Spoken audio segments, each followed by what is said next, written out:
Check. Come sit. Yeah, everybody take a seat. Have a seat. Garrett, you do. Best thing for you to do is in here. He's like, I've got homework, man. Yeah, you got homework, then stay up till midnight to get it done. This is working. We got some seats over here, Anthony. Garrett, just park it for a little bit, bro.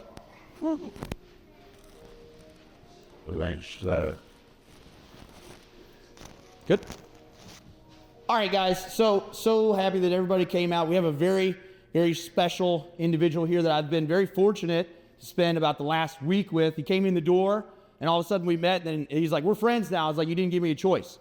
I came home from work the other day. He was sitting on the couch playing Legend of Zelda with my wife. So he's definitely made his way into the family here. An outstanding individual. I'll let him give his credentials, but former Marine, Navy SEAL, and everything in between, motivational speaker, and works with a great brand, Westside Barbell, that we have tailored a lot of our training after, and then one of the probably the most influential gym and coach ever. So he's a great resource. So I'm gonna hand it off. Do we hand it off to you or Zach? I mean, you. Yeah, let's get it real quick. Great. Yeah, I want to thank Tommy Richardson for being here. Thank the few of our athletes and adults for making it. Super important that you guys take the time to learn from a gentleman like Tommy. We talk a lot about winning in sports, but most of all, this is a vehicle for life, winning at life. Eventually, swimming ends, wrestling ends, football ends eventually.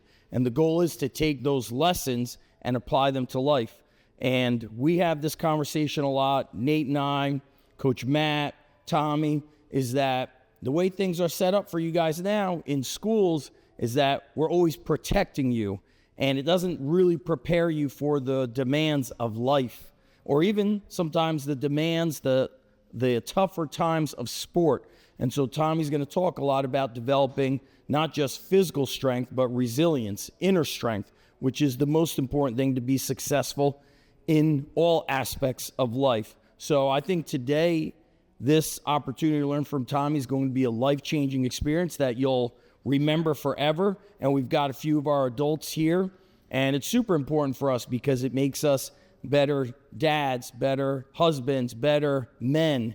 And one day that's going to be your role. And so what you're going to learn from Tommy today, we have these people that walk into our life that you get to meet them, but they change your life forever. And I believe this is going to be one of those times. So Tommy, come on up, and really love that you're here.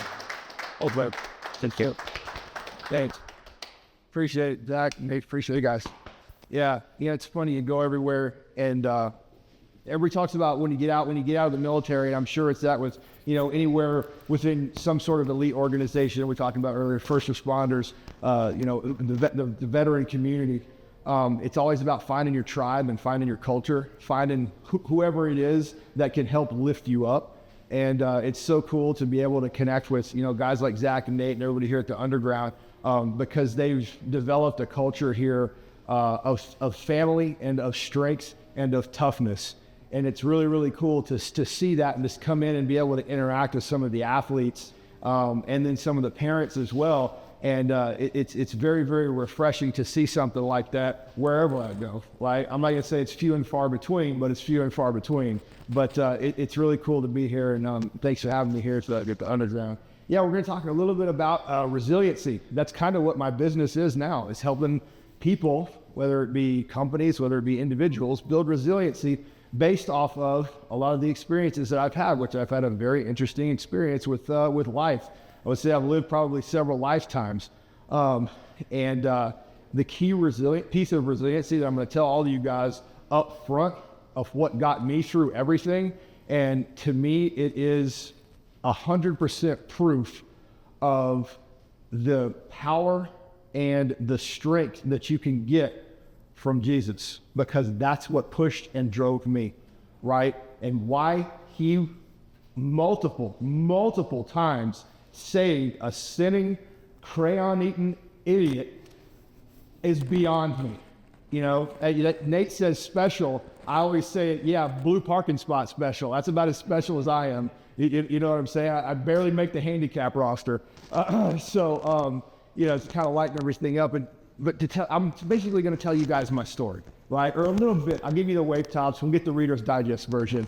And it's interesting how people think, how people think and how they see. I say us meaning the SEAL teams or even special operators, right? It's like this larger than life individual, someone that's beyond tough and basically should be walking around wearing a cape, right? Well, I'm here to tell you, nobody does that.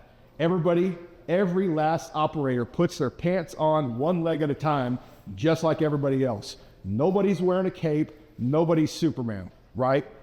And they say, oh, I hear a lot too. You're born tough. You're born resilient. You're born able to do that. That's why you made it through the hardest training in the world, right? That's how you made it through this. That's how you made it through that. It's like, nah, man, I barely made it out in one piece out of anything.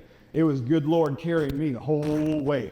And I will give him credit till the day I die. He's out front and I'm following right behind him because that's where pure strength is. And that's where resiliency comes from the most resilient, toughest, and strongest person that ever came down and walked this earth, right? So for me, I grew up tiny, little big. I was as big around as one of those posts over there on the sleds, all right? But again, it's one of those things, it's a building process, okay? I got beat on, I got battered, I got bullied, right? I grew to 6'4", my current height when I was 13 years old. But I was like a white Steve Urkel. I had Coke bottle glasses, I had suspenders on, I was barely athletic. For whatever reason, I got given an engine and I could play basketball. That was about it. But even as a kid, it was just like I was taking beatings from everywhere, right? It's, from people in my family, from kids at school, church choir, getting drowned at the pool even. I was just a lightning rod for bullying. And it was 1980s bullying, right? So it wasn't just turn the screen off because somebody's a keyboard commando, right? I had to change my routes to school. I had to watch which restrooms I passed by at school, right? I had to change my routes up at class. Why? Because I would get beat up, and it was one of those things where I really didn't understand the nature of bullying other than they kept telling me and I kept hearing it over and over and over in my head that you're nothing. You're never going to amount to anything. We're just sorry, pathetic, loser, never going to amount to anything, nerd. All that stuff got applied to you. And because it was coming from so many different places, I was getting almost zero positive, right? Most people are talking about seeking validation. I just wanted a friend. I just wanted somebody to give me something to keep me going. Well, it got to the point to where I don't want to be around anymore. I was like, why am I even here? There's no point to it. Well, I grew up into a family of hunters, so there was weapons everywhere, right? I knew where my dad kept his pistol.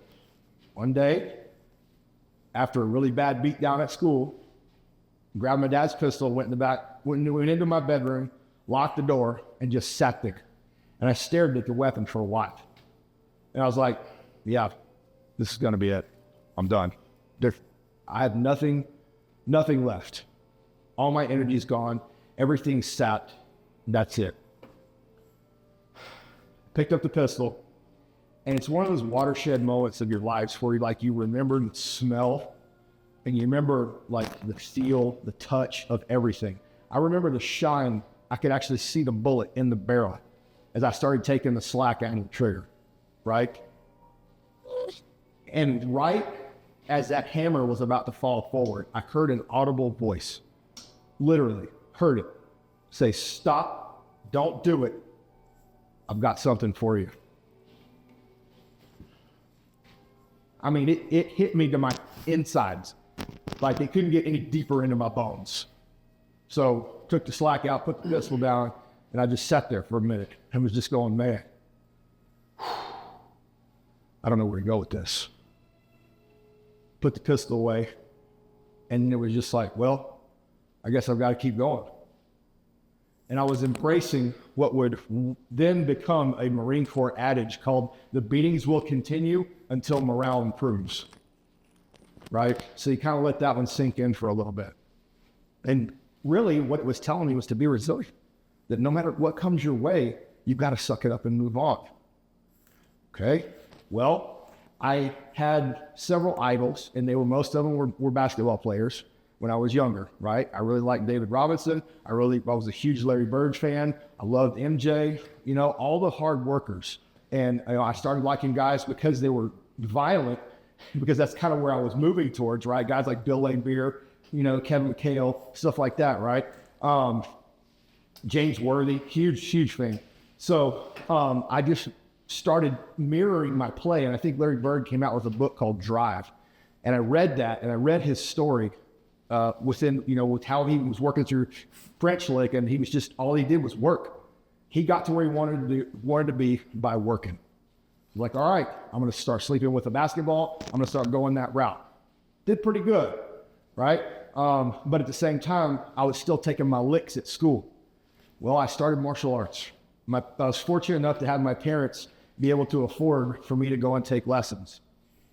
Not that really gave me skills, but it was something to help give me a little bit of confidence, right? And I know a lot of guys here are wrestlers and understand that combative sports mindset, but it was just that challenge that went, maybe it's going to be okay. Maybe it's going to be fine.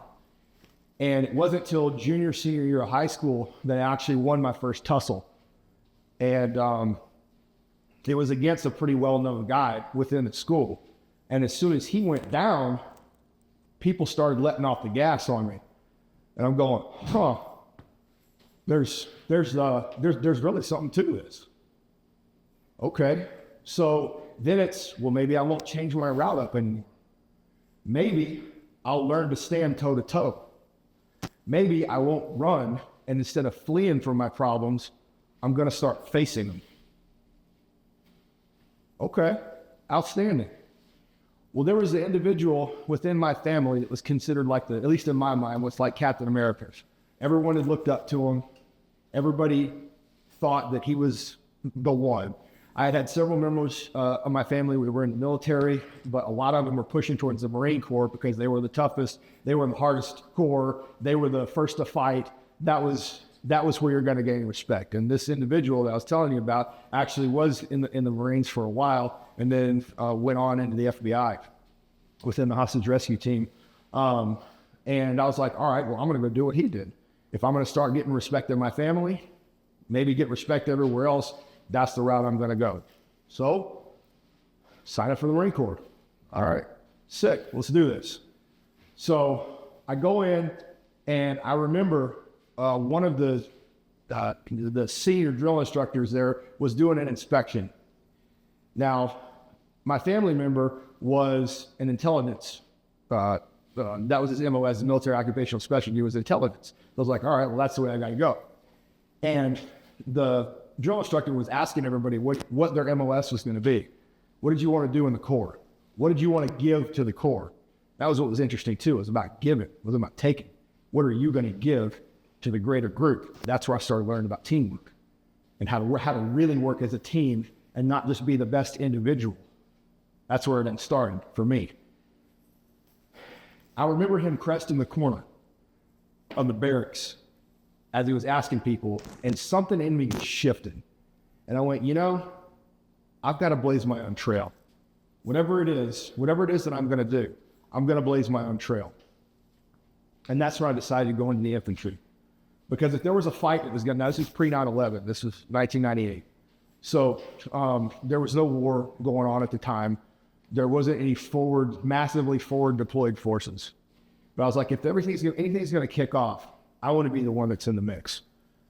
Again, it's one of those things where I had the mentality of, I'm not going to run from the bad guys or problems. I'm going to run towards them. Because they're going to come no matter what. No matter where you're at in life, the fight is daily. You've got an enemy out there that's trying to steal, kill, and destroy everything that you've got. And later on, that's where I learned that Jesus is the answer to kill all of that. So I was like, all right, I'm going to go my route. I'm going to go my way. He came up to me, and he was an infantry guy too. And I said, infantry. He said, did you say that just because I said that? And I said, nope, that's where I want to go, and that's what I want to do. Final answer. He's like, okay. And then he moved on. And it just hit me, and it sunk in that, okay, if something kicks off, yeah, we're going to be there. Well, a couple of years down the line, guess what happened? Careful what you wish for, right? 9/11 happened. Guess what, boys? We're going to war. Okay, well, it's time for your rear end to start cashing that check your mouth wrote. So we're off to combat. We're off to the races. Ended up within the Marines, fighting down in Central America. Ended up fighting in Fallujah, Iraq. And then ended up doing some security and defense stuff within the Pacific as well, and did a few things within the Philippines as well, and did some triple canopy jungle work, which was very, very interesting. Well, I saw my time after Fallujah kind of coming to an end, and I needed something different. Needed a new challenge, because I joined to do ground time, to do ground work, and I saw myself spending more time in front of one of these than in front of the people who I wanted to be with, right?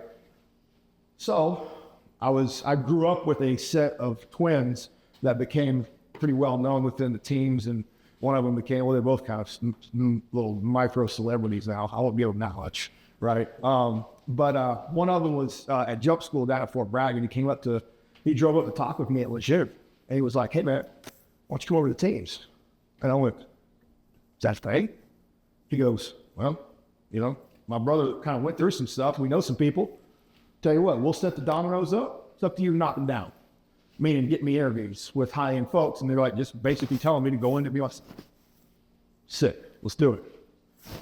Took 2 years of calling. It took 2 months alone just to have the SEAL recruiter get a hold of me. And I was calling, because you talked about, really going after what it is that you want. I was calling twice a day and emailing twice a day for 2 months straight. Wouldn't give up. This is where I was going to go. This is where I needed. And I just didn't stop. Most people would have stopped after maybe what? A week? Some maybe a day? No, this was what I was supposed to do. And I knew it. Because I tried out for a whole bunch of different things. So I asked about a whole bunch of things. I actually took the test to be the New York State Trooper. Right? I wanted to go be a part of their SWAT. Because my wife is from upstate New York. Right? I was like, all right, cool. I swing that. It was the one of the other special mission units for the Army, which was multi-force. I was going to go try that. I was going to try out for Force Recon within the Marine Corps. And then trying out with the teams. Turned into a big prayer session. Lord, what do we need? Next thing I know, all these doors start opening up. I'm like, well, daggone. Now you're just showing off. What is it you want me to do? I remember one prayer session in my living room, I was with my wife, Frank, and I got this vision while I was still awake. And it was a vision of this massive trident shaking and erupting and coming out of a beach. I'm like, all right, cool. I'm not going to get any clearer of a picture than that. That's the route I need to go. So we're heading that direction. So that's what kept me going. It's like, it's destiny. It's going to happen. So I kept trying. 2 months later, it happened. Another obstacle comes out. I go start the paperwork, right? To say, hey, I want to do an inter-service transfer to transfer from being in the Marine Corps Infantry over to being Navy SEAL. And I was at the age barrier too. I was 29. I was just about to turn 30. Ended up turning 30 at Buds. I don't recommend that at all for your body, stay in one piece. But which is another story. But I remember the admin officer looked at me and he goes, you have a better chance of counting the stars with your finger than you do making this inter-service transfer happen. Because they only allow one of all the branches. They only allow one person to inter-service transfer per year. Whether it be from one service to another service to another, something. Only one. And I had to hit all the wickets, and I had no idea how many other people I was going up against. I had no idea what they wanted to do. All I knew is that I had a set of requirements, and I had to not just hit those requirements, I had to beat them. So that goes for the athlete side of the house, right? Coach tells you you're going to do 4 sets of 10. No. I'm going to do 4 sets of 12. You're always wanting more. You're always getting hungry. You're always pushing and driving for more because you're trying to better yourself, not just for you, but for those people that are around you. Okay. So I kept going. I kept pushing, did all the tests, did all did all the physical activities, passed everything. Everything's good to go. Finally, I get a little letter in the mail, and it says, "Congratulations, you are now part of Bud's Class 270. Go for it." I graduated 275, got hurt. We'll talk about that. So I was like, sick, love it. So I'm sitting in a Marine Corps uniform one day. The very next day, I get a box right on the doorstep, box of Navy uniforms. One of the weirdest feelings ever, right? And I had a little letter that said, "Do not pass go, do not collect $200, go right to Bud's." I went to no schools having to deal with the Navy. Couldn't tell you anything about how to take a ship down. That's about all. Everything I learned in the team, that's about all I know about a ship, right? So stepped on the Bud's quarterdeck. Crazy feeling. Bunch of people, brand new in the Navy, bunch of young kids. I'm this old geezer that's sitting here trying to go through training. A lot of cool stories of Bud's, which is kind of weird that a lot of people, because of the mystique of Bud's, Basic Underwater Demolition SEAL School, more people ask questions about Bud's than they do about combat, which is fine. It's cool because, you see TV shows about it and people want, "Hey, can you pull back the curtain a little bit?" Which there's a Q&A question at the end of this. So be thinking of questions, right? I don't care if it's about Bud's, training, life, it does not matter. Faith, it doesn't matter. Talk about everything, train, it doesn't matter. But be thinking about questions because I want to hear what you guys have to say. That's what we're going to get. That's what we're going to get a lot out of this, right? All right, went to Bud's. Hell Week comes along. Everybody's heard about Hell Week, right? You know that? All right, five and a half days of fun in the sun in Coronado, California, right? It was October, so it was more rain and cold. And one of the phrases or sayings that you hear at Bud's is, "God loves team guys, but he hates Bud students." So you always know when Hell Week's going on in Coronado because something bad happens with the weather. I didn't believe it. I thought it was a false whatever, but the amount of time that I spent out there from Bud's and then SEAL qualification training, it was absolutely 100% true. The night before our Hell Week started, a northerly kicked in and the water temperature dropped 10 degrees. It was 45 degrees our entire Hell Week. The water was. If you ain't been in 45-degree water, you talking about cold plunge? Yeah, go do a 5.5 day cold plunge. Let's see how you come out, right? Yeah, take that one, Wim Hof, right? But it was something, man. But anyway, so I had a fun little addition to the pay. Just prior to Hell Week, we kicked off Hell Week Sunday afternoon. That Thursday, I broke my pelvis. So we were doing a activity, a little fun activity, during log PT called Forever Lunges. So there's this soft sand trail right next to the Osceola course called Demo Pit Road because there's a demolition pit at the end, which they use at the end of Hell Week. Mile and a half down, mile and a half back. So we had 6 to 7 guys on a pole, I believe, on a log outside the telephone pole. I believe we had 6 guys on my log, and you're literally lunging the entire way. Mile and a half down, mile and a half back. Okay? Yeah, you're talking about your brain going on autopilot because your body's screaming at you so bad, that's the one to do it. So we get down there. They told us to drop our logs, get a little water break, go get wet and sandy because we're hot. And then, they give you a little extra love, grab your logs, and we're off to the races. Now, I mean that because there's that other thing at Bud's that says pays to be a winner. That was always it. So if you win a race, everything was a race because competition breeds what? Winners. That's right. You want to be the best version of yourself, go compete against somebody. I'm going to be better than him. I'm going to be better than her. I'm going to do better. I'm telling you, competition's good. Seek it. Run towards the gunfire. We'll get to that too. So anyway, we pick up our log. We're lunging back. If you drop the log, your boat crew has to then go to the back of the line where the slow people are. I call it the goon squad. And that's where the instructors are with the vehicle and a bullhorn. And they're yelling, motivational stuff to keep you going. Either that or they pick a verse from some sort of band or group, musical group from the time, and they would play it on repeat. At my time being there, they chose Beck. And what was on repeat over and over and over again was, "I'm a loser, baby, so why don't you kill me?" Over and over and over, which is great for your mind, right? But but yeah, it's just whatever you do, don't get there. So call it foolish pride, call it whatever you want. I don't know. The log's starting to slip. Log touches the ground, you're in the back. I'm like, no way. So log started to slip on one side. I was on the far inside part of the log. Went this way to lunge in and grab the whole log by myself. Yeah, okay, guy, whatever. So it's always afterwards you feel like you're an idiot. You know, at the time you're like, this is going to be it. But pride comes before what? The fall, right? Literally. So did that, grabbed hold, and my leg just turned this way as the log was hitting me. And the pubic rami bone right underneath cracked in half. Good times, right? Okay. Sent electrical signals right up my spine. Knew something was up. I thought I tore something because I didn't hear anything snap. But I felt something weird. It felt like a tear, pop, whatever. Something was up. All I knew was keep going. So we pick the log up, we go to the back, and we start taking off best we can. I finish it out. Get back, go to sleep that night, wake up the next morning, and I mean, we're throbbing, man. It's just monster pain. I'm going, oh no. And I think we had a 4-mile timed run that morning.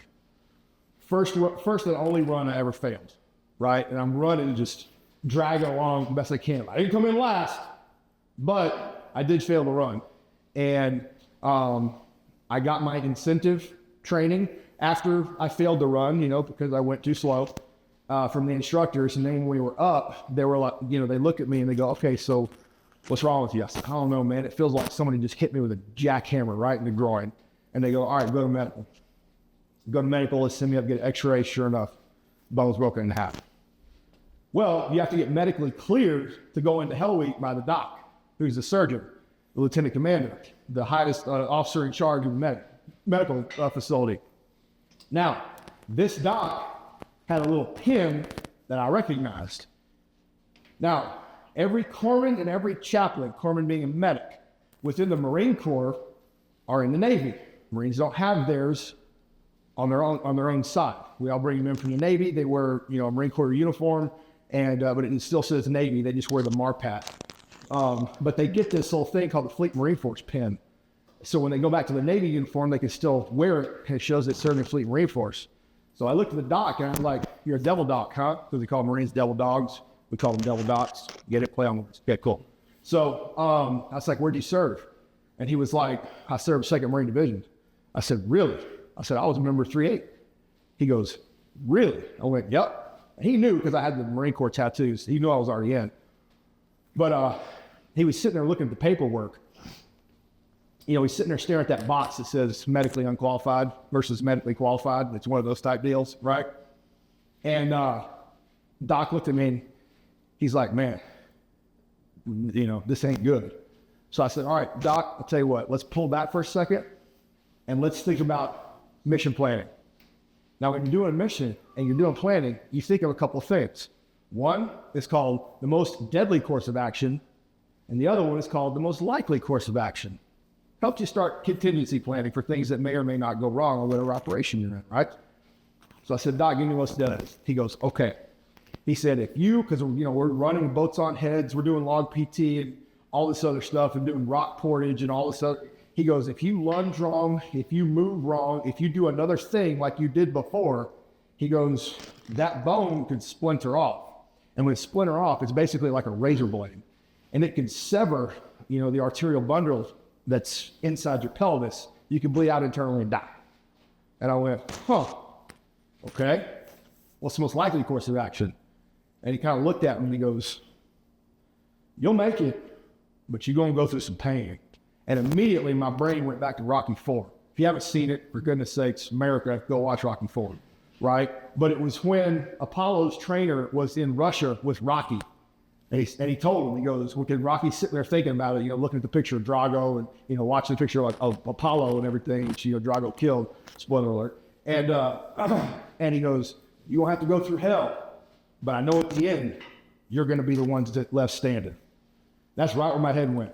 So I looked at that Doc. I said, Doc, what's your recommendation? What should I do? And I'm thinking medical recommendation, right? All right, so Doc had a paperweight on the side of his desk. It was wooden, big one, about this big, of Chesty. You know who Chesty is? He is the mascot, which is a bulldog of the Marine Corps, with the drill instructor cover on, with the Eagle Globe and Anchor for the Marines on it. He had that, and he's sitting there just like that, real tough, growling, jowls out, all that good stuff, right?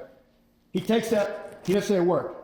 He takes that paperweight, plops it right on front of the desk, sits back, crosses his arms, and just looked up at me.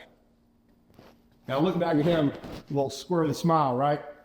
And I said, all right, I'm picking up what you're putting down. Sign the paper, let's do this.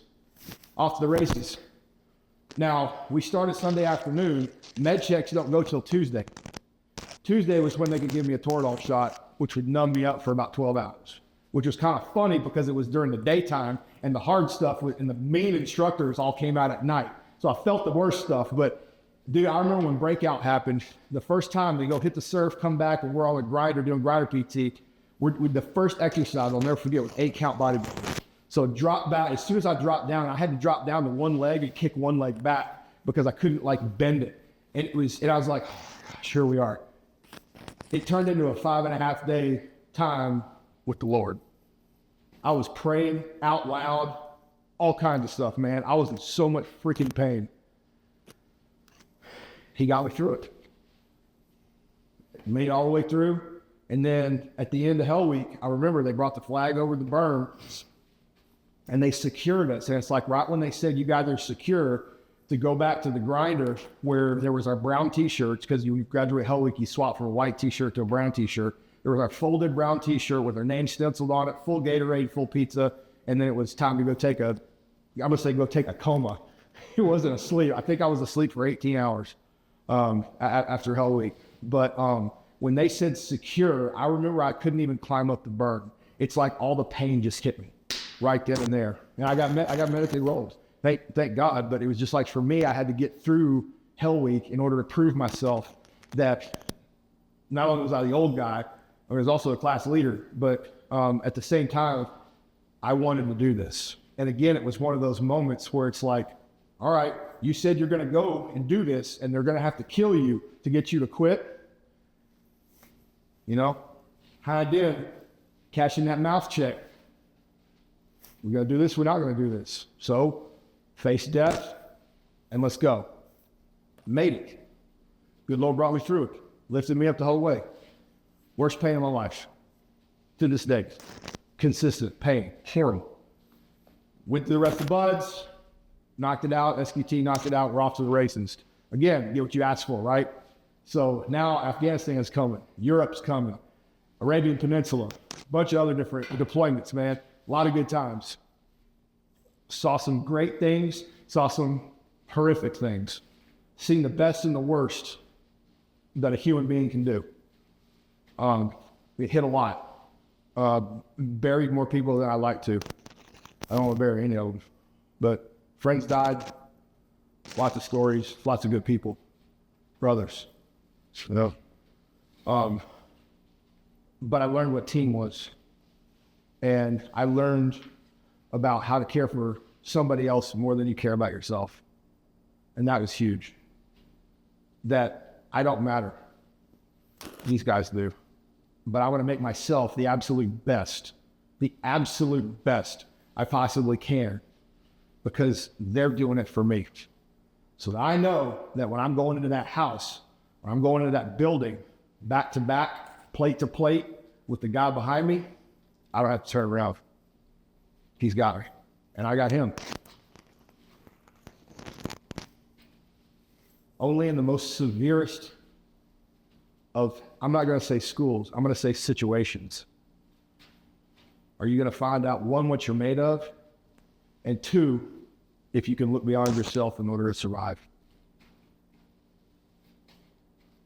You can ask anybody that's been in those types of situations before. First responders, any type of rescue unit, anybody in the military that's been in combat and actually done things. And we did it for 20 years straight. It was a lot of hard lessons learned. Hopefully none of the bad ones aren't repeated, because we actually relearned a lot of lessons. in blood that we could have avoided. That's why I told people, read. You're a student until you die. In every aspect, business, life, training, everything. You should always be getting better. Always. Not for you, but for the people around you. Well, you know, we start coming to the end towards the tail end of the career, bumps, bruises, and owies start kicking in, right? It's massive training. I didn't learn temperance. We didn't get taught that in the military. Kind of like you hear that thing of, hey, they taught us to go out, but they never taught us to come home.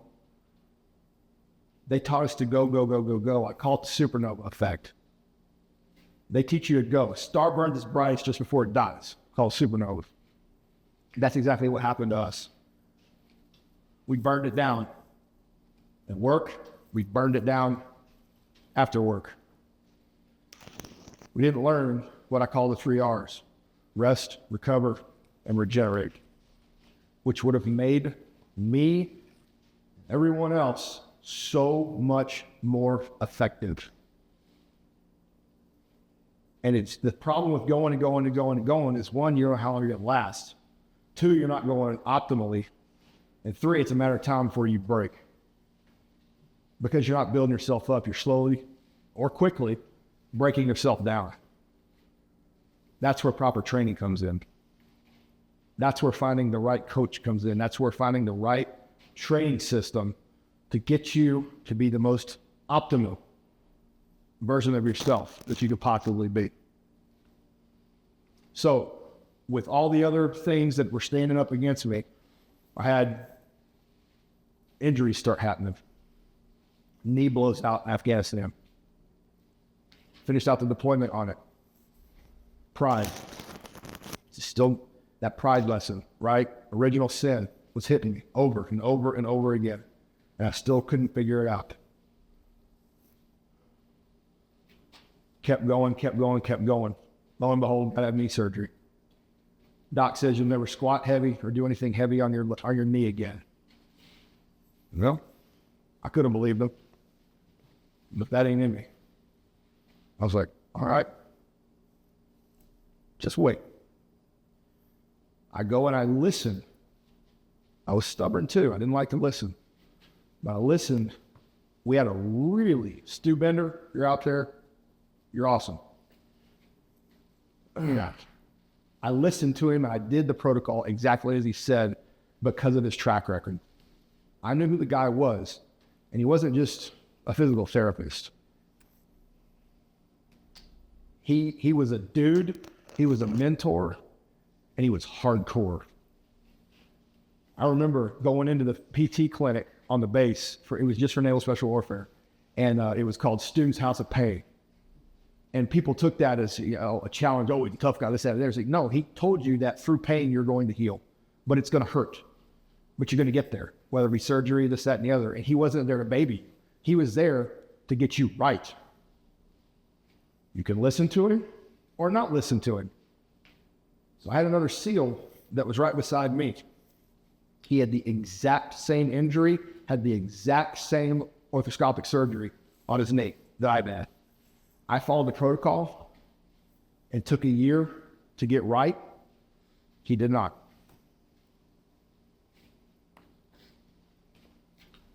A year after surgery, I sent the doc that told me I'd never do anything heavy on my knee.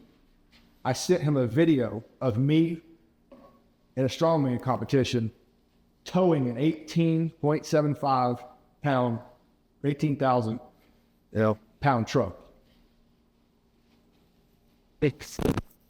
With no problems. On a 120-foot spy rack, which stretches. You ever do a truck pull and do it with a rope that stretches? Not ideal. Very tough. But my knee was working and everything was fine. Why? Because I listened and I built my stuff up the ways that guy told me to. And I stayed in contact with him. The other team guy that did it, that went back to the teams, catastrophic injury, didn't even make it through deployment, got medically separated from the SEAL teams and the Navy.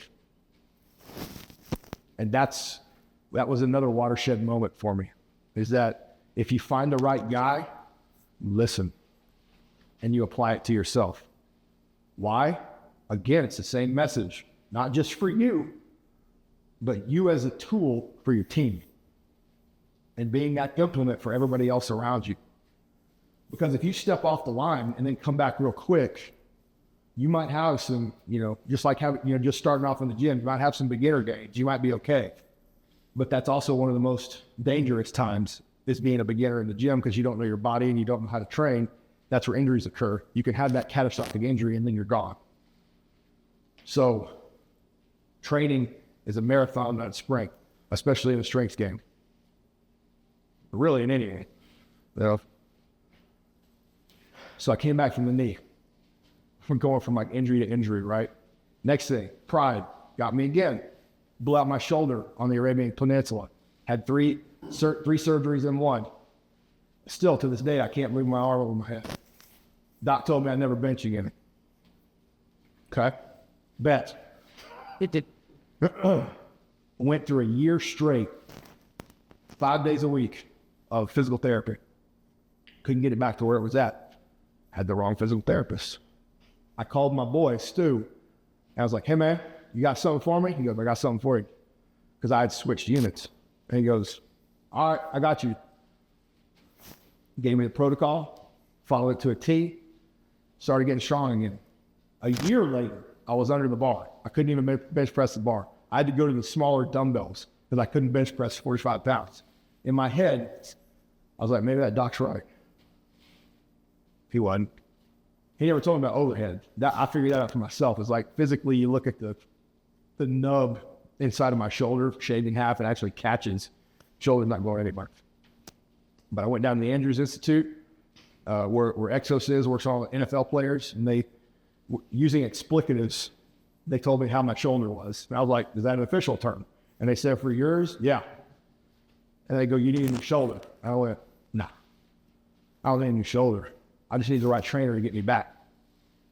Well, I figured and I learned that the muscles are actually a meat shield to the bones and the joints. So if I built my muscles big enough and strong enough around those joints that maybe, just maybe, I don't have to have surgery. Well, in my mind, who knows more about training muscles than bodybuilders? Well, I didn't know anything about bodybuilding. All I knew about was strongman. I picked up strongman because I wanted something outside of the teams that I could still be competitive with and enjoy that would actually make me a better operator, right? I mean, I understand that sometimes they have, physical fitness tests and things like that or whatever, but I was like, I want something that's going to make me better at my job. I understand, the big military has these things that you're supposed to, and they deem that makes you, physically where you need to be. Cool story. But never in my almost 27 years in the military did I strip down to my skivvies and put on running shoes and run 3 miles in combat. Never once. So to me, that training like that did not translate to the job. What did? Picking up weird objects and moving explosively and very fast a very short distance. Down man, right? Picking up and moving things from one place to the other. Literally talking about strongman. So I went, that's going to be my sport, and fell in love with it. Loved it. Started to get strong. Everything started great. Had delusions of grandeur of going to world's strongest man, but pride hit me and I blew my shoulder out. I pushed through the rest of the deployment, messed up shoulder. Had that came off the tarmac. 9 days later, I was in the operating room. 3 surgeries at once. With Mumford, slap repair, and bicep tendinosis, all in one shot. Never bench again. Cool. Came back, started benching again, sent him back up because the doc had moved on to an NFL team. And I sent him the video of me bench pressing. I think it was 225 for reps. And he was like, awesome, dude. Good job. I'm not discounting doctors, but I'm just saying, if you know your own body, then you know how to heal it. The good Lord gave us everything we need to know, everything we needed naturally to be able to heal us and get us right. All right. Now we're really cruising towards the end of your career. I started having traumatic brain injury type symptoms. Been in a couple of helicopter crashes, blown up directly 5 times, indirectly a whole bunch, rockets, mortars, all kinds of stuff going out there. You can have microlith TBIs. I learned all about the brace, right? Well, it got to a point to where I started off-ramping in conversation, where I would start going in one direction. I call it off-ramping just because I'm stupid. And but I'd be going around, like be going on the highway. You know, I have where I'm at. I have a destination where I want to reach at the end of the conversation, but I would off-ramp and just circle.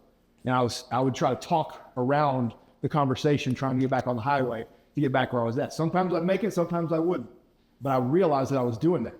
I'd walk into a room, not only forget where I went or why I was going in there, but I would go in and look at something and I'd be like, okay, I know that right there is called a reverse hyper, but I can't place the name with the words in my mouth. I couldn't come up with the words for it. And I'm just like, what the heck's going on? I started brain fog. I'd have to reread emails over and over again, right? It was almost like I couldn't learn. It was weird. So thank God for my wife. She kicked me in the keister and goes, all right, get your butt up and go get fixed. Lo and behold, Naval Special Warfare was tied into a program called Home Base up in Boston. It was actually started by the Red Sox and moved over to veterans. I was the first active duty SEAL, active duty special operator that they had had. So it's kind of a culture shock to have somebody like me showing up there. Anyway, first thing they do is neck and brain scan, right? Once I had the scans, I went back in to go find out what was going on, all right? And instead of just sitting down with the one doctor, there's like 8 people in there. And I'm like, where's the party? What happened? And they go, Tommy, we got to see. I'm like, why? We got to find a tumor?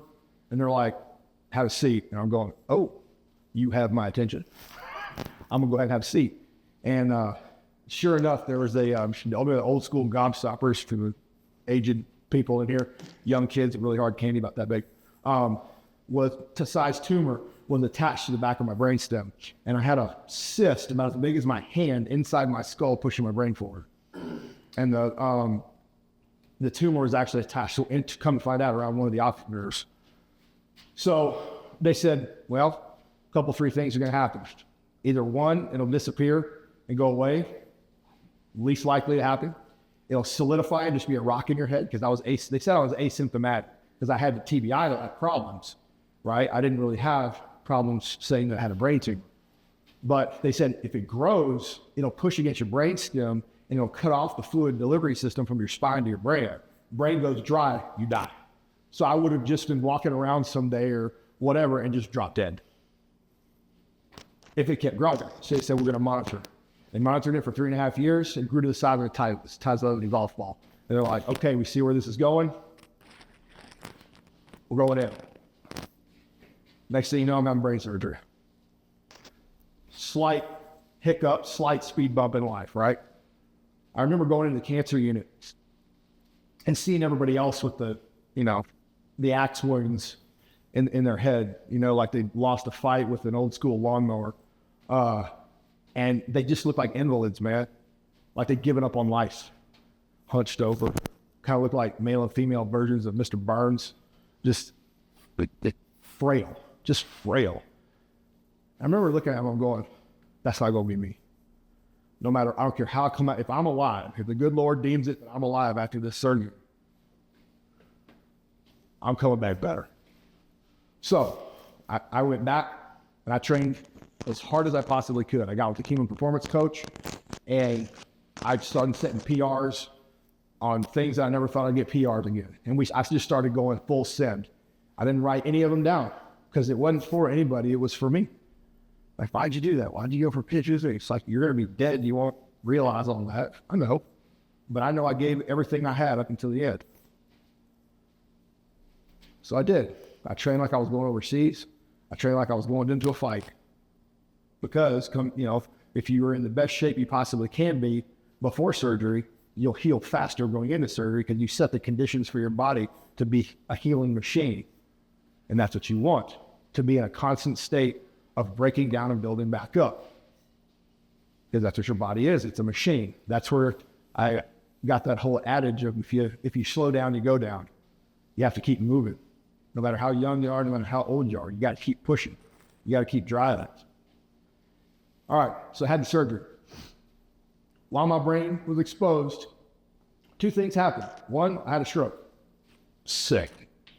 Two, one of the docs, they had a team of about 20 folks there. That was a big deal. Team of about 20 folks there, one of them had COVID while my brain was exposed. Yeah. I mean, if you're going to get COVID, I'm going to do it the man way. You know what I'm saying? Which I didn't get. But what that earned me was a quarantine inside my ICU room. Okay? So you're talking about going crazy. Oh, and the TV didn't work. So all I got is my dark thoughts, talking to the Lord, and figuring out what the heck I'm going to do to get out of this situation. Well, anyway, I didn't know, two things I didn't know. One, I didn't know I had a stroke when I woke up and my eyes were open. And I also didn't know that they put a freaking Wolverine skull in me, right? I didn't know that they put Terminator parts in the back of my head. That wasn't even part of the process going in. You think they'd tell you that. Yeah, but no, but they come up and they're like, hey, if you fall, land on the back of your head. Okay, cool, thanks. Works good for skydiving.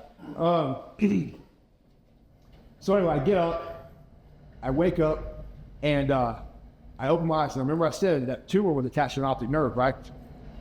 Another little fun little thing. So me, because I'm an idiot, I was cracking jokes with the docs, the staff in there, which for whatever reason, I don't know, the neurology people, no sense of humor. Zero. Don't know why. I just thought the whole thing was funny. And I guess they weren't used to that, but whatever. Anyway, so I sat up and I was doing, just like when you get hit with an IED or you get hit with anything, you're doing a function check, with your weapon system, with everything, toes working, we're moving. And then I go, and they're going, sir, hey, is everything okay? I go, well, yeah, everything, but there's one slight little problem. Am I supposed to be blind? And they go, what? I was like, yeah, I got vision here. It's black in this one.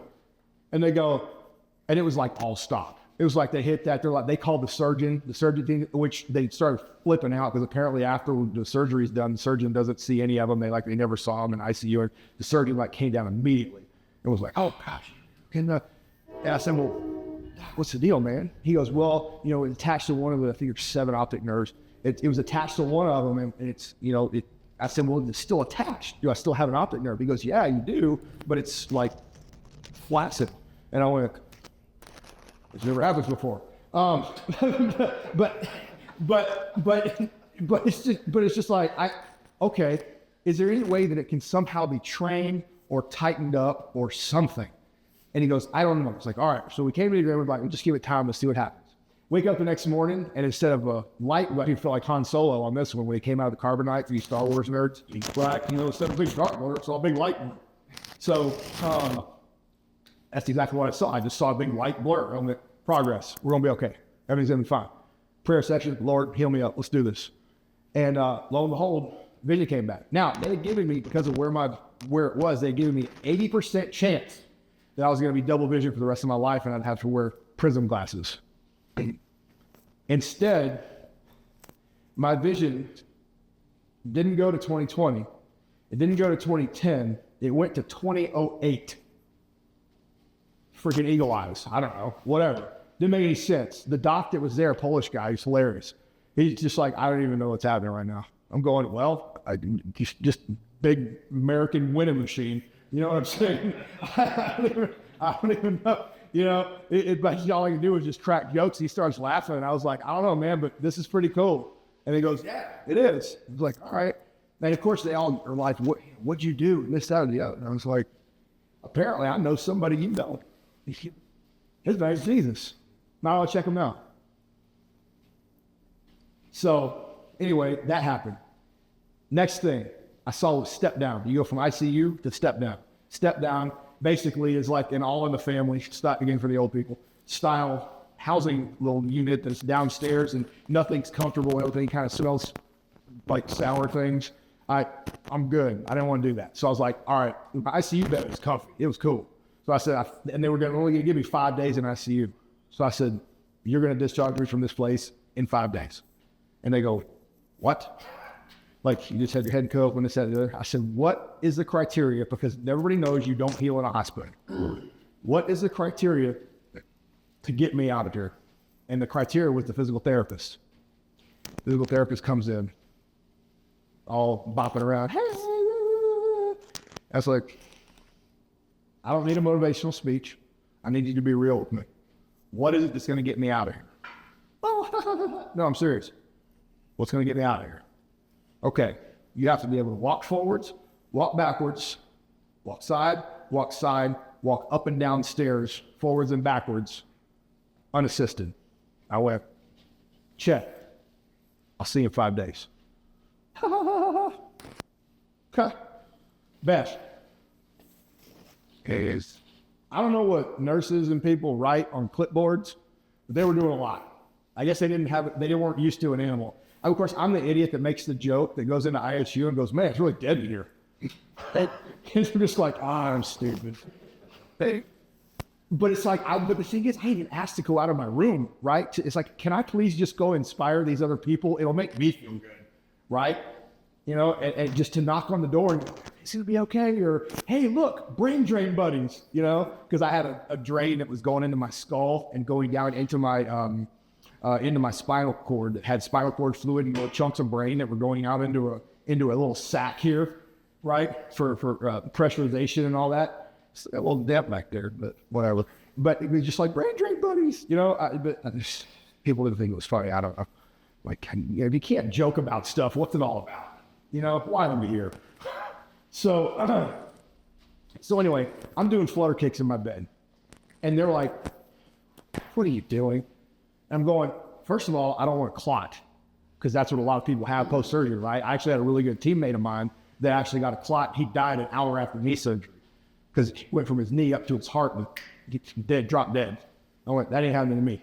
So I'm doing flutter kicks. I actually got to where I was doing the little breath thing in there to, you know, bring oxygen into your blood. So I was doing breath drills and doing flutter kicks in the bed where I couldn't even walk, right? Then I got out, sat myself up, and I moved all the equipment out away from my bed. And I had my little buddy, I called him, and it was the pole with the wheels, and it had all of the IV bags. And one had my brain drain bag, and I had like 4 IVs and 4 different things hooked up to me. So I grabbed hold of that, and then I had my hand on the bed, and I would walk around the bed one way and walk around the bed the other way. And I didn't know when I was supposed to stop, so I found my own catch. It felt like a balloon was blowing up in my head, and I figured, okay, that's going to be my stopping point. So I'd hit to that point, and then I would sit down, put a little mark with my foot on the floor, and I would sit down until that feeling went away. And then I'd stand up, and I'd try to beat it by one step. Beat it one way until I could make it all the way around. One way, and then go the other way. Beat it until I walk around. And because I'm a child, I started going through the drawers. I found recovery bands. I went, oh, muddy. Here we go. So another one where they stopped and walked by and were just looking. I'm standing up. I've got my little buddy, and I've wrapped a recovery band around the bottom and around the top. And I've got my foot on it so it doesn't fall. And I'm doing curls with the recovery band, and then I'm doing tricep press downs, right? With all these IVs in, brain drained to my head. And they're just like, what are you doing? I was like, I'm getting better. It was like, motion is lotion, and blood flow causes healing. So I'm going to do it in any way that I possibly can to get better. So I took those bands and I tied one to the bedpost and I tied one to one of the drawers. And I got to where I had my little buddy and I was stepping on it to try to get balance. Because remember, I had to walk up and down stairs. I didn't have any stairs, so all I had to do was mimic them. And I did it that way. Pull, push down, push down, push down, push down, push down, push down. Finally, day 5, Bubbles comes in and she's all, woo! And I went, let's go for a walk. Sure enough, and she couldn't believe it. And I trained myself. I didn't stop. My goal was to get out. I'm going to do whatever I can to accomplish my goal. I made little micro goals within that macro goal.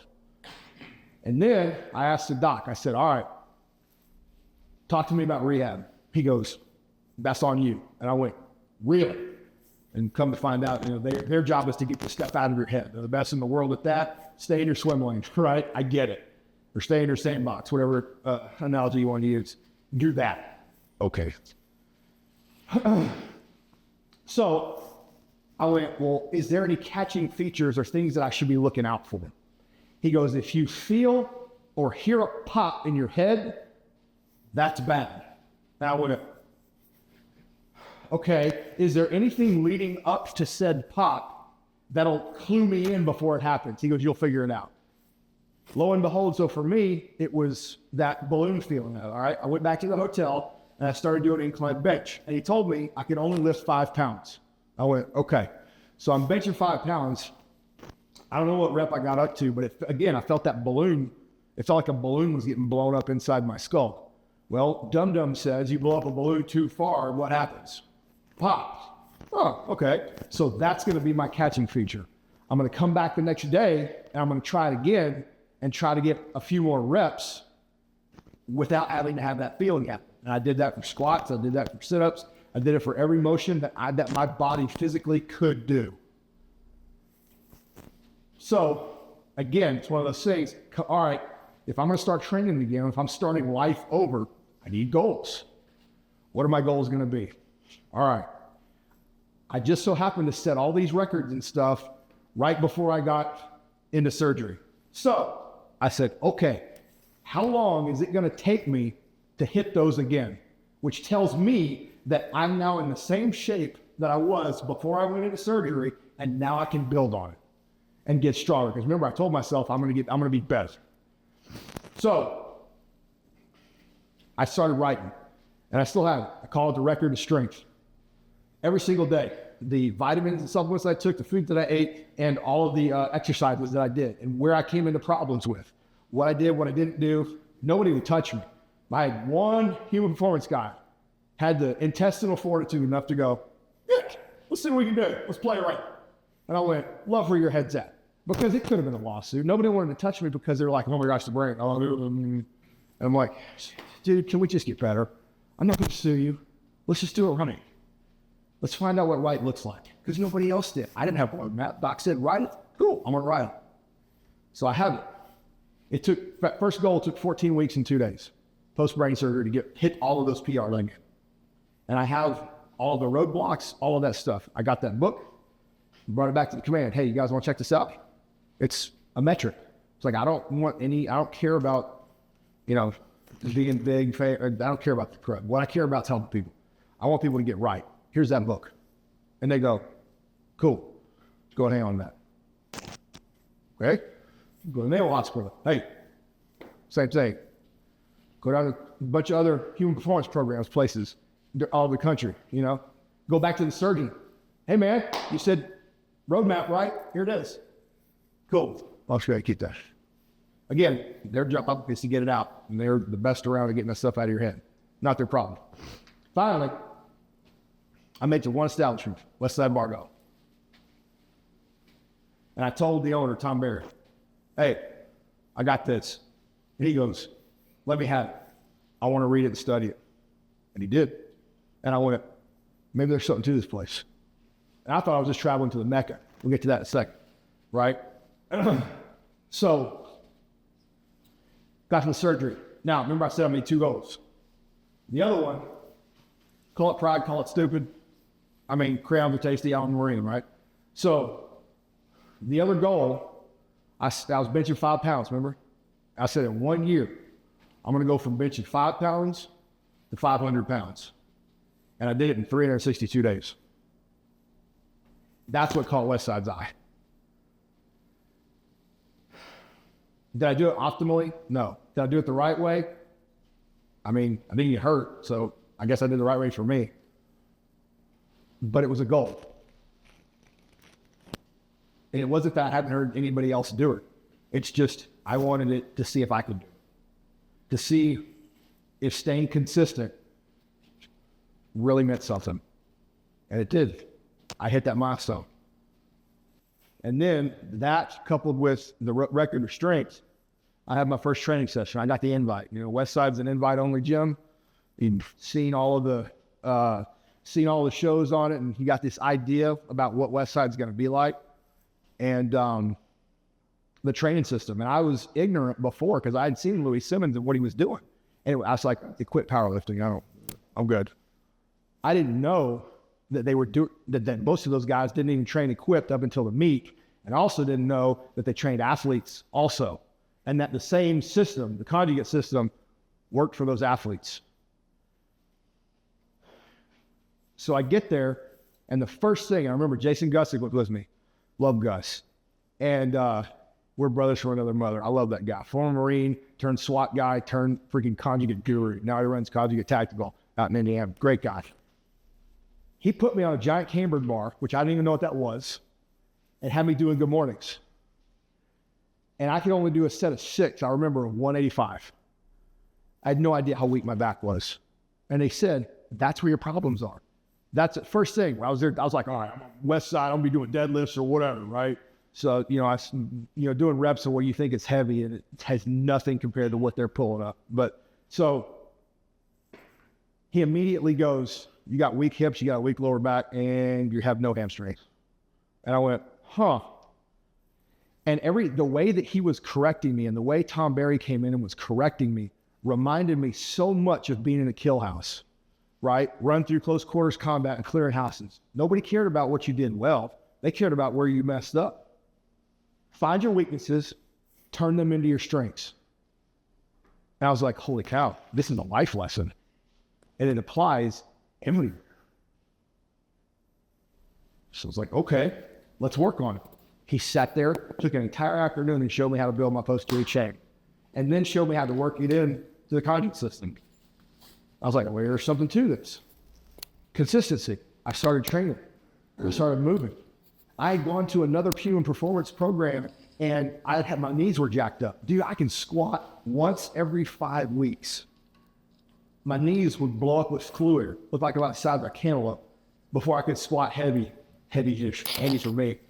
That's all I could do. And then it was another 5-week countdown before I could do it again. After about a year of doing conjugate, I'm doing full conjugate 4 days a week.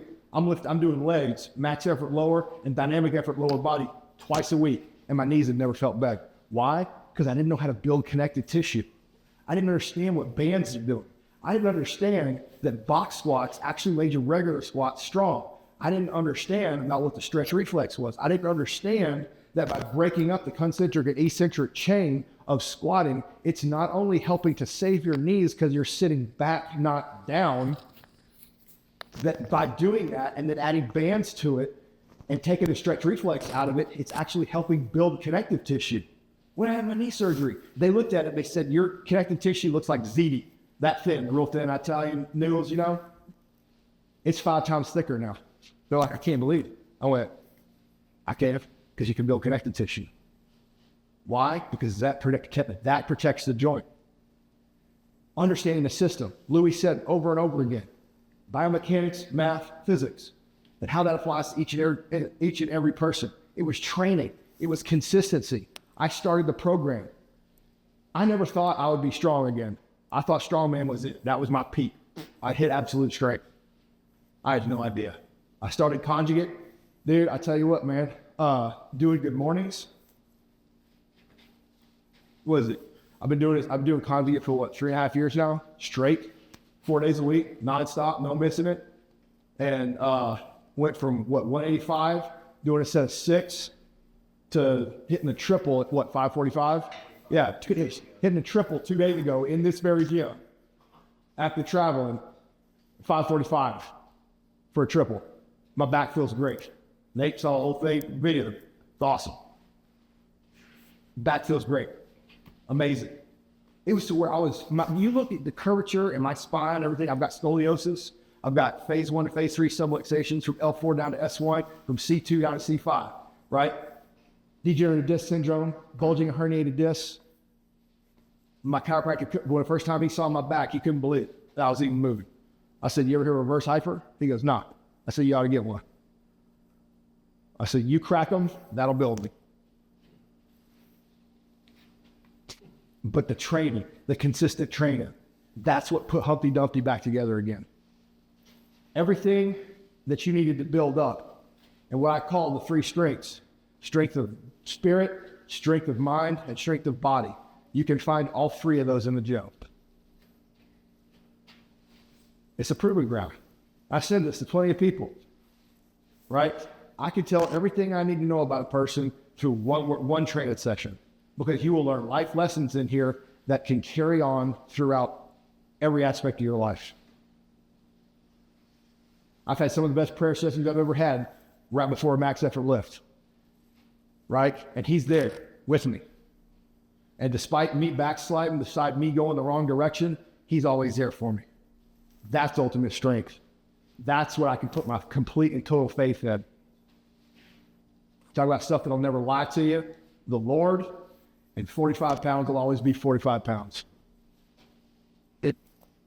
And just like Christ, the weights are always going to win, no matter what. Now, how are you going to manipulate yourself around that system? Find a system that works for you. Get consistent. Understand to rest, recover, regenerate, to sleep right, to eat right, to be consistent in that and consistent in your training. And it will help you handle stress, the stress of schoolwork, the stress of retirement, the stress of whatever your job is, the stress of being a parent. This will help with that. And as you age, it's going to make you and keep you strong. You can build absolute strength until you die. Keep going. Don't ever let up. You only let up to recover. But recovery is a planned part of training. A lot of times, people are stuck on their phones nowadays. They're distractions. They don't want to pick up a book anymore. They don't want to have a conversation. They don't want to talk and to learn from each other. I'm challenging you to do that, to put the electronics down. I don't care how old you are. Put them down. Find your tribe, find your culture, and get a gym with someone that can train you, that knows what they're doing. Fitness and strength touches every human on earth. That's another reason I love it so much. It's because it affects everyone. And if you find that operating system and someone describes it as this is a way, not the way, that's probably the person you want to listen to. Don't give up. Don't let anything stop you. Sure. Look up to the right people. Trust in the Lord, and you will not go wrong. Get strong and stay strong in spirit, mind, and body. And your life's going to head in the right direction in every aspect. And if it can happen and work for a screw up like me, freaking mook from backwoods, Texas, it can work for everyone. Nobody is superhuman. You are your limiting factor. You want to be great? Go out and be great. You might not be balanced at first. In fact, you'll be obsessed. But that's okay. That's how you blaze trails. But when you go hard, just realize that you're going to have to rest at some point to bring it back down. It's going to round you out as an individual. You'll get wisdom faster and learn from other people's mistakes so you do not repeat them, and you can actually move the ball up the football field, move the needle forward for everybody else. Youngest of the young, oldest of the old, it's never too late to come in and crush the iron. So get yourself right in all three of those strengths and go out there and have a freaking great life. Q&A? Yeah. Is that all right? We get that? I love it. I would love to hear what these guys got questions. What you got? Don't be afraid. Please, just ask engineer, and I wanted to build a space station. I don't know, but I did have NBA dreams too. But that was my first one. Yeah. Huge into the plant. Loved all that stuff. When you finish, helmet, what are they called? Let's see. When they tell you when you made it, what was the word? When you graduate helmet. Yeah, before you got to do a granny shirt. Yeah. The bullet skirt, they say? Yeah, they're secure from, but you used to get secured from You helmet. got secure. Yeah. Did the buzzer struck? Did you get hurt? Yeah. Yeah. Did they have a conversation with you afterwards? Like, Oh, the CO did. Yeah. Dude, Brian Siebenauer. I'll never forget the guy. He came down and he's like, bro, like, never seen, they were all awestruck, which is pretty cool because, come to, it was such a weird dynamic, man, going through buds, because when I was in the Marine Corps, it turned out that a lot of us shared the same ground overseas. So, I mean, like, after the class was over or whatever, I was a class leader anyway, so I had to go get the plan for the rest of the class, and that was when they took the time to go, hey man, like, hey, I was there, hey, but it was like drop the instructor student thing to be like these dudes, so it's kind of cool to be like, I was there, hey, were you here? Hey, you remember when that happened? Yeah, I remember, hey, what about that? It's like, holy cow, and they go, shut up, drop, there's not out there, so, but it was pretty cool. yeah, and how they probably knew you. Oh, no, yeah, absolutely. You know what's funny, man, is that I did have one instructor that just would not let off the gas on me. And he was like pushing because I was in one of the boat survivor book or whatever. He kept talking about trying to get me down. And it was actually Ty Woods, which he was one of the SEALs that died in Nagasi, right? Who was there, and we became friends. Ty actually goes to him. He goes, hey, man, he told him to call by his name. He goes, hey, you might want to let off the gas a little bit on him. He's killed a lot more people than you. Which is kind of funny because he was like a reserve SEAL and never went to combat. So he was like, and he let out the gas. And I was like, and I just kind of looked at it and winked. He's like, I got you, dog. So that's pretty cool. Yeah. Heck yeah. Yeah. Did you like say there's something you want to get us to know it? I think it was one of those things too where it's just like I got no place else to go. Right. But military, what age? You said age. So I would say probably 16. Yeah. Thanks, man. Appreciate it. Yeah, 16 was when I was like, NBA's not happening. Let's roll. I tried them, but yeah, it wasn't a thing. What kind of tips in there? Shintoshi karate. I did that, and then when I got in the Marine Corps, I actually trained under Nate Marquardt and did MMA. Right, it was his. He had a gym, and a guy that coached for him out at the gym, and did like some little minor cage fighting types. I remember that. Yeah. So I did a little bit of MMA, and I did I got a black belt in the Marine Corps martial arts program because that was real big.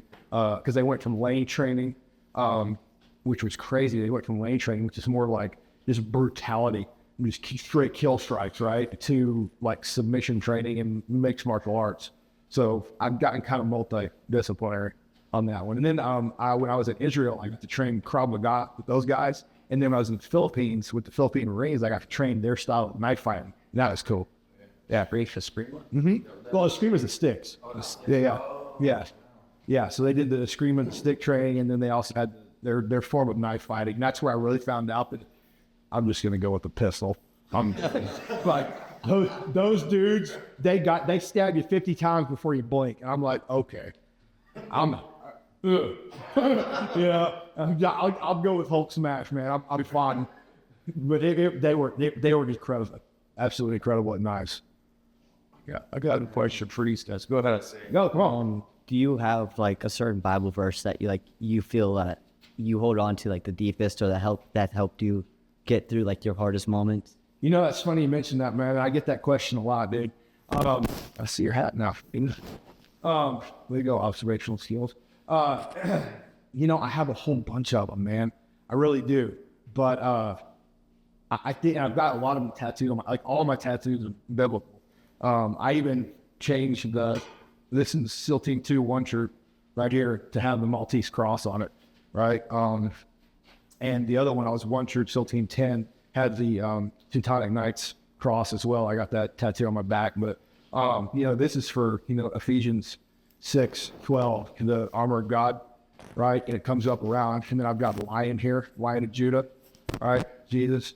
And then Romans 13:4. You know, so it's kind of like I've got them in scrolls on my arm, and one's what I'll see, and then the other one is the permission slip to do what I do, right? And that's the one here. Let's take a gander. Read it out loud. It says, if you do evil, fear, be afraid. I do not bear the sword in vain. I am God's, what is it? Avenger. And I'm an avenger to execute wrath on him who practice evil. Romans 13:4. Like the permission slip. Permission slip. I like okay, you go ahead. Because everybody always asks, like, how can you do that? Yeah, that there's the kill versus murder. Exactly. You talk about the Greek and the verbiage of it, but there's a distinct difference with intent that goes with that. And when God says pray for your enemies, you notice he says very specifically, pray for your enemies, not his enemies. Right? So whoever directly is trying to offend you, that's who you pray for, and usually that's the day-to-day people. However, the pedophiles, the guys that can't be converted, you know, those that practice evil, and that's it, then they've had their chance. So that's kind of the permission slip. Right. And then, you know, the protection, the Psalm 9. What else? There's more. A quick question. So, yeah, go with that. So I coached at a high school for 7 years, but before that, it started at the underground, 2002. I at high school, you know, one of the coach said, "Hey man, you can't try to make this place like the underground." And that's what I realized who these guys are often surrounded. So Brady's a swimmer. You have high school swim and the club swim. Two different worlds. And what I learned is that, and you know this, I mean, we actually all know it, but they're a little young to grasp it, is who surrounds you is who could put the ceiling on them, can. And sometimes that inhibits where they can be. So they might be on a team where most of them are like, hey, why are you doing extra? Why? You know, I don't do this. Or they don't call somebody out on doing it wrong. They're surrounded by people that are just happy to be good enough. And I think that could stunt their way of thinking big. And so what advice would you give them to be able to think beyond the people that you're kind of stuck with? When you're on a high school team, you know, yeah, they could transfer to another school, but they're probably not doing that. And there could be a little bit of that. Isaiah, I was telling you, works at Burton Catholic, right? Where's Catholic CBA? Yeah, there's like the best teams in the state, even top of the country. And so local kids will go there, but most of our kids will not. What advice do you give for the athletes? Like then they're highly motivated, but there might be a good amount of their teammates are like, they're just kind of slowing them down. Yeah. So you said a lot of interesting words with him. The first one was can't. You got a coach telling you can't? Look, man, I learned from Louis Simmons, the most dangerous man in the gym is the guy with the clipboard, right? Same thing with the coaches. If a coach tells you can't, is that still on? Is that on? Oh, no, they're still on. It's going. Still on, it's going? Yeah. All right. If this out there, hey, coach, and you tell a kid he can't, that comes shame on you, right? A coach should never tell you you can't. I told the kids the other day, man, there's no bad students, there's only bad teachers. Don't put a limit on a kid because it's something that you can't or won't do. You as a coach, you lead from the front. You better look the part, you better act the part, and you better walk the part. Because you have such a responsibility to bring these kids up. All they're looking for is some way to advance. You're not there like whack-a-mole to whack them in the hole. You're there to freaking be that spring that bounces them out of the hole away from the hammer. That's your job as a coach, to build them, not break them. If they have to be broken, you understand how to break them in order to build them, with the goal of being built. That's it. What I say to the kids is what I say the same thing to adults. You are the sum total of the 5 people you keep closest to you. if you're the top dog in that circle, meaning you're the best at everything, you need a new circle. Hey man, we'll be friends, don't worry every time, because you bring me down. And interesting, you mentioned the water analogy. Okay, I'll stick with that. They're either going to make you float, or they're going to be an anchor that brings you down and sinks you. It's up to you to pick. And I hate to say it, but it's going to, actually I don't. It takes intestinal fortitude. That's what you need. You need to have, as the kid, as that one that's hungry, to find something that stokes your fire and doesn't snuff it out.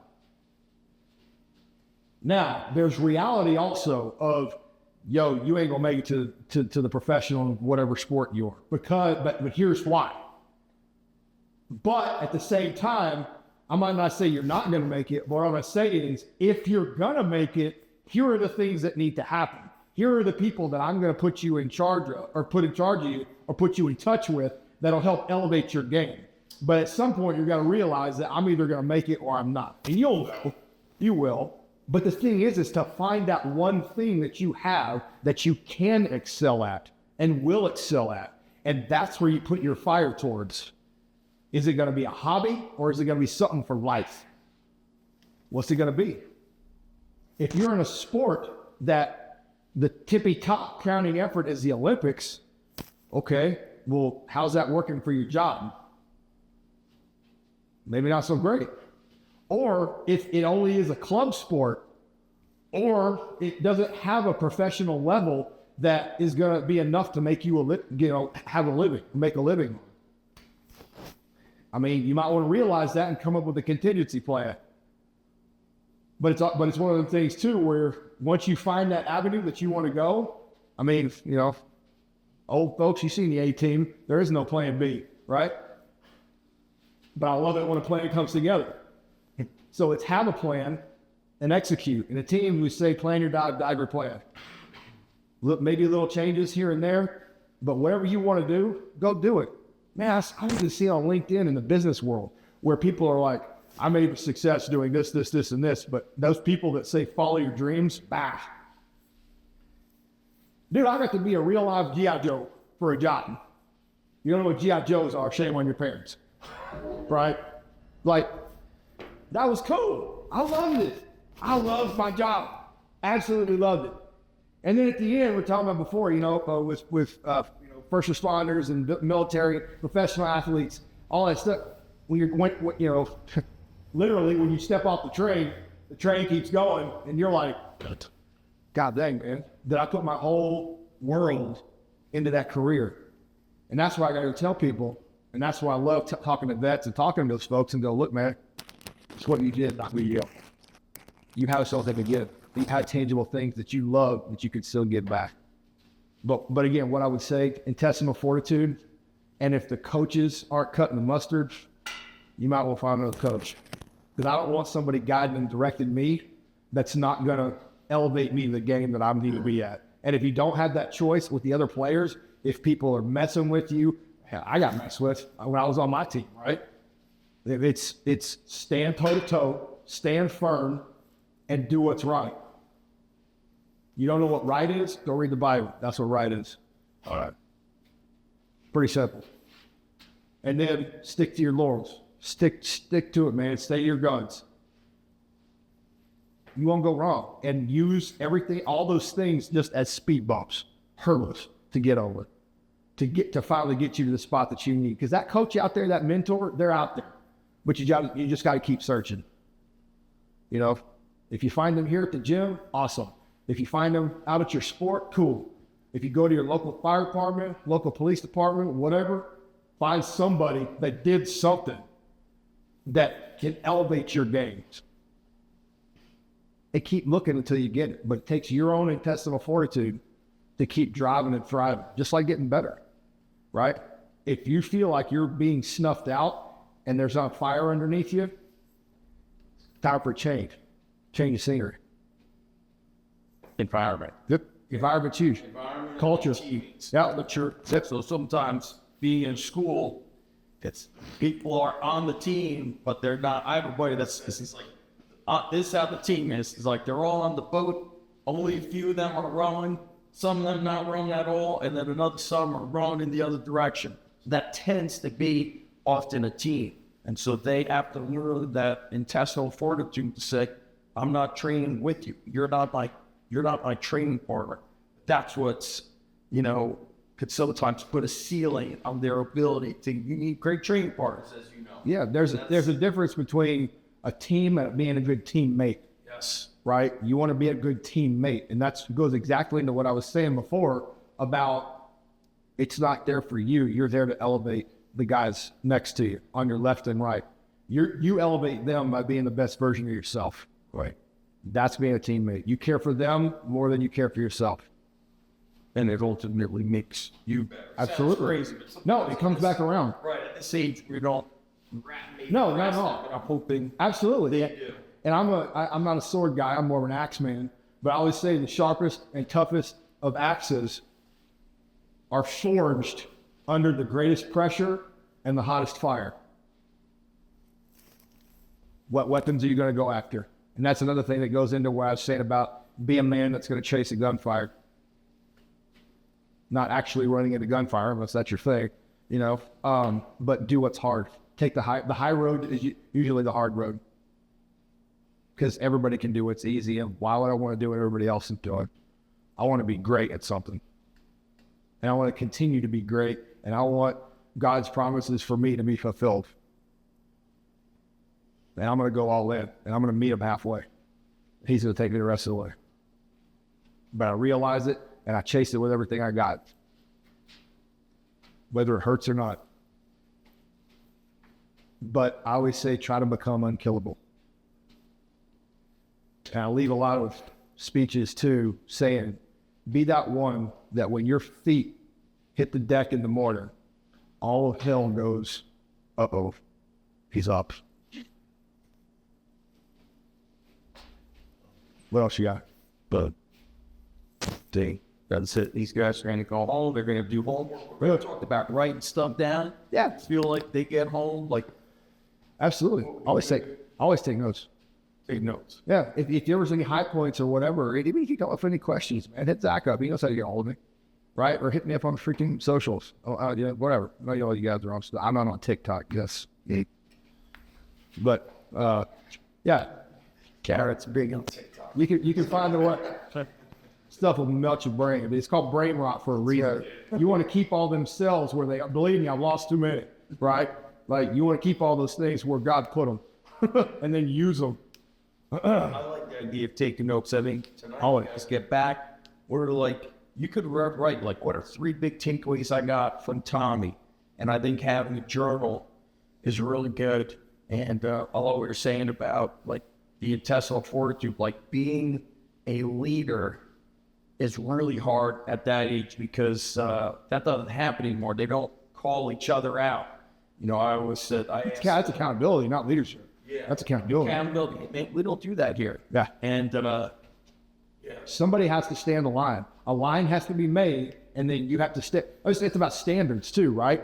There's a standard. There should be. If there isn't, set a standard, be the standard, maintain the standard, and then elevate the standard. And then if somebody else is sinking, bring them up, man. It ain't just about you. Do you see somebody slipping? Hey. And then tell them, it ain't because I'm holier than thou, I'm better than you. It's because I was you and somebody pulled me out. So pull somebody else out and go, yo, man, stop doing that. It's okay to say that. I had the same thing. Yeah, man, I had a bro of mine, real Marine Corps buddy of mine, hit me up, right?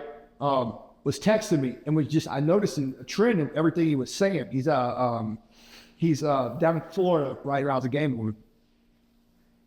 And I just didn't say anything to him. He wrote a long thing to me, wonderful. And I wrote one thing. Hey, man, you swear a lot. That's all I said. And he's like, yeah, old habits die hard. I said, how about today? And he said nothing. He called me about 3 days later, and he goes, hey, man, I just want to thank you for holding me accountable. And it was something I need to fix. And I told him and related it to in Galatians 5, where he talks about the fruits of the Spirit, right? Very last one, self-control. Your mouth is powerful. Your words have meaning. And once they're out, they're out. It's like shooting a gun, man. Once that bullet's gone, it's gone. Same thing with words. Words mean things. And words can build, and words can break. What are you going to do? I always say that person too, as far as like whenever you come into a room, you're going to bring one of two things. You're either going to bring peace or you're going to bring war. Do you want to be the person that when you walk into a room, you hear a sucking motion because butts pucker? Or do you want to be that guy where you hear a pressure release and they're like, everything's going to be okay? Who you going to be? Everything in life is a choice. Everything. What you choose to do is all these little choices build up to who it is that you're going to be. Do the right thing. Make the right choices. And don't worry about what other people say or think. You have one individual that was the way, the truth, and the life that set the tone for perfection. That's what perfect looks like. Prove me wrong. And you follow that, and I'm going to tell you, man, people are going to condemn you. People are going to hate you. But that's okay. Because if you're walking with the fruits, and wherever you go, you're bringing love, peace, joy, kindness, gentleness, self-control. What's the other one? Long-suffering. And that's exuding from you. You better shut anybody down. If a bully comes up to you, I was to a 9-year-old kid one time, he's getting bullied at class. I told him to stand toe to toe. But I said, hey man, because I knew his parents and they were, big time followers of Jesus. And I said, hey man, something's going on with that bully. Flip the script, right? The only reason they're bullying you is because there's something going on in their life that's making them feel less than. So therefore they want to bring themselves up by making you feel less than. It's not that you are less than, it's just you're an easy target. So become a hard target. Get big, walk tall, stand up for yourself. Do what you got to do. But stand tall and go, hey man, I can see in your eyes you're hurting. Can I pray for you? You're talking about refusing somebody. Tell them you're going to pray for it. They'll bounce. Right? Or just say, hey, I got a shoulder and an ear. One bends, the other's to lean on. Anytime you want to talk, I'm here for you. People will start backpedaling like a Matrix, man. And it works. Sometimes it doesn't. And you have to stand toe to toe. But you know what? You can go to bed at the end of the day knowing that you stood up to tyranny and oppression and you gave everything you got. And you win some, you lose some. You may lose the fight. Right? But you may save us all. What else we got? Think we got called a night, bro. Yep. Right. Hey, I always say write stuff down. There's nuggets everywhere, bad and good, from everybody that talks and speaks. You catch a couple three here, and that sticky booger hit you, then hey man, go write them down. And if you got any more questions or whatever, hit Zach up, hit me on those socials, whatever. What we gonna do? All right, boys. Appreciate it much. And sorry. Stop. Big stuff. Okay, tree. My bad. Go. Yeah. Notes. That's take those. Yeah.